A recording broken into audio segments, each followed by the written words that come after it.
Hi, this is Glenn Depke, and welcome to the next video in the series on how to relieve menopause symptoms. And we're going to continue the discussion today basically about triggers for your stress hormone system, your adrenal glands, and ultimately your menopause symptoms. Now, this one trigger that we're going to address today is not as common as the other triggers, but we don't want to ignore this, and this is basically tied into injury.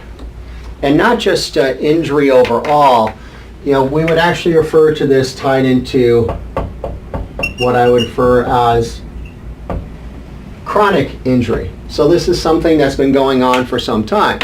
Now, an acute injury would be that you're running on the sidewalk, you step off the edge of the sidewalk, you twist your ankle, it becomes inflamed, it hurts, and maybe in the next couple weeks that inflammation goes away and the tissue is repaired and you go back to a normal life. That's an acute injury.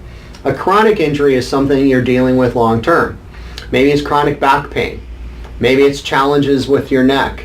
And maybe it's an issue with your shoulder. Perhaps you've got a bum knee or a bad knee, or any level where the injury is long term and chronic would be another trigger for your stress hormones and another trigger for the adrenal insufficiency, which would then also be a trigger leading into the menopause symptoms that you're dealing with today.